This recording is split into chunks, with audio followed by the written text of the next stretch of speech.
If you feel like the world's gone crazy overnight, well, you're not wrong.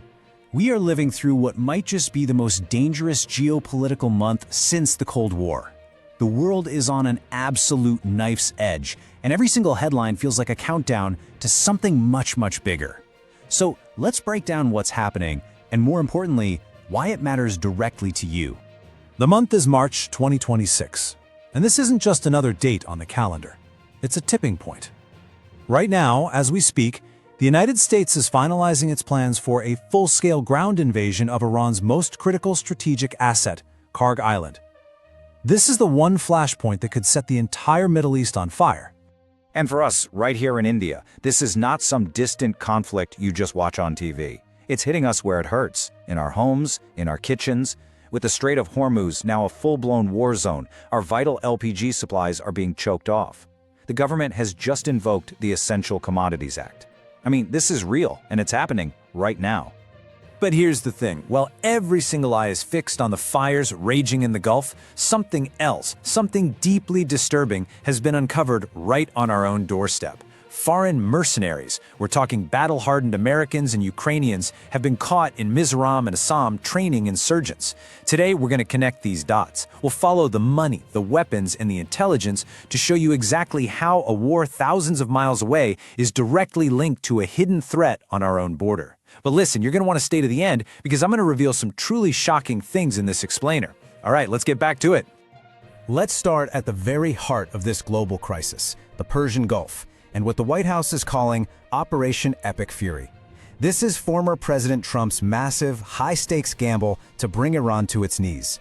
But it's a move that risks dragging the entire world down with it. You have to understand, this entire operation hinges on this tiny piece of land. Kharg Island isn't just an island, it's the beating heart of the Iranian economy. It is the one choke point for 90% of Iran's oil exports. For Trump, if you control Kharg, you control Iran.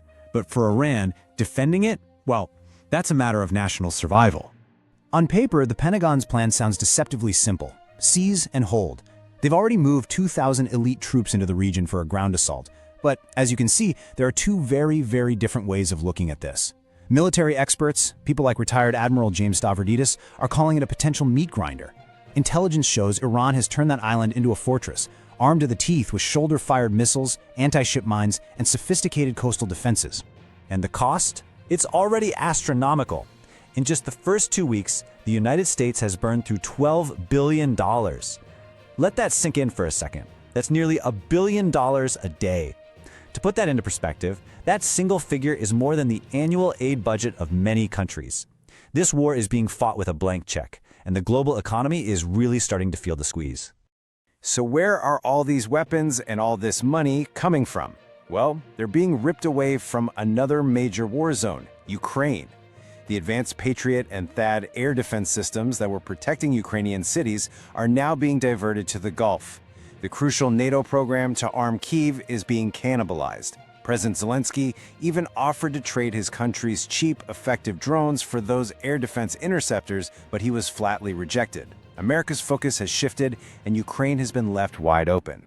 Okay, now let's bring this conflict all the way back home, to India, because this is no longer just about geopolitics. This is about the price of dal and roti, it's about the availability of your cooking gas, and it's about the stability of our entire economy. This is India's energy lockdown. I know what some of you might be thinking.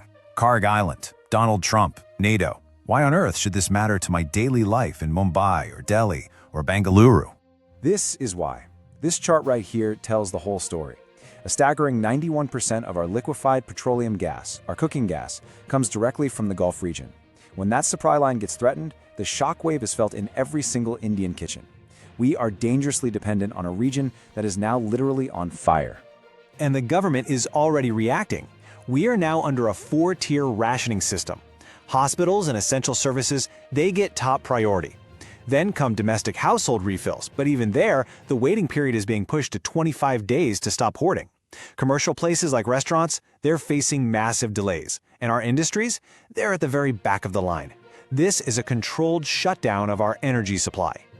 But here's the thing, India is not just a passive victim in this crisis. This is where our policy of strategic autonomy becomes our greatest weapon. On one hand, you've got Foreign Minister Jaishankar in direct talks with Tehran, negotiating safe passage for our tankers on a case-by-case basis. On the other, our Navy has deployed 23 warships under Operation Sankalp to provide armed escorts. And at the same time, we're rapidly pivoting, doubling our LPG imports from as far away as Argentina. Now, remember what I said at the beginning? While we were all looking west, a silent war was being waged on our eastern front. This is where the story takes a truly shocking turn. The National Investigation Agency, the NIA, has uncovered a sophisticated plot that directly threatens the sovereignty of India. The NIA has arrested an American mercenary named Matthew Van Dyke, along with at least 6 Ukrainian nationals. And as you can see, these are not lost tourists.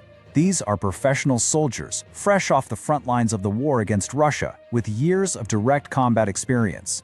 And they were operating right here, in India. Their infiltration was classic gray zone warfare. They entered the country legally, on tourist visas, through major hubs like Delhi and Kolkata. From there, they traveled to the northeast, just blending in, before they disappeared into the dense jungles of Mizoram to set up covert training camps. So what was their mission? The NIA says they were here to export the Ukrainian war model. They were training ethnic armed groups from across the border in Myanmar, groups like the Chin National Army and the Arakan Army. And they weren't teaching basic rifle skills. No, they were teaching advanced drone assembly, signal jamming, and modern guerrilla tactics. And why? Because these groups in Myanmar have direct links to banned Indian insurgent outfits like UFA and NSCN. The goal was to empower our enemies. But the alleged endgame, from an Indian defense analysis perspective, is even more terrifying. Intelligence reports suggest this whole operation was part of a larger plot to literally carve out a so-called Zoland, a pro-Western unified Christian state in our northeast meant to act as a buffer between India and China. This wasn't just about insurgency. This was a direct assault on the territorial integrity of India. And ironically, it may have been Russian intelligence that tipped India off in the first place. So, what do we have? A fire in the west and a proxy war in the east. The world of 2026 is one of chaos and disruption. What then is the path forward for us? What is India's playbook for survival in this dangerous new world? So what does all this mean for us? There are 3 critical things to understand. First, the era of cheap energy is over for now. The conflict in the Gulf pretty much guarantees that fuel and food prices will stay high. Second, our biggest threats might not come from across a border, but from within, enabled by foreign players. The suspension of the free movement regime with Myanmar, that wasn't random. It was a direct response to this new threat. And third, in a world where alliances are shifting like sand, our ability to talk to everyone, Trump's America, Iran, and Russia, that isn't a weakness. Right now, it is our single greatest tool for survival. The situation is grim, but let's be crystal clear. India is not helpless. We are far more prepared for a crisis today than we were just a few years ago. We've built up strategic petroleum reserves, our Navy is a truly formidable force in the Indian Ocean, and as the NIA arrests show, our intelligence network is alert and it is effective. We live in turbulent times, and it is more important than ever to stay informed and to stay vigilant. If you found this explainer helpful, please share it. Help others understand the complex reality we're all facing. And make sure to subscribe to this channel for the latest updates as these stories develop. So I'll leave you with this question to think about. In a world that is fracturing into hostile blocs, a world of proxy wars and economic blackmail, is India's fierce independence, its strategic autonomy, our only real path to survival?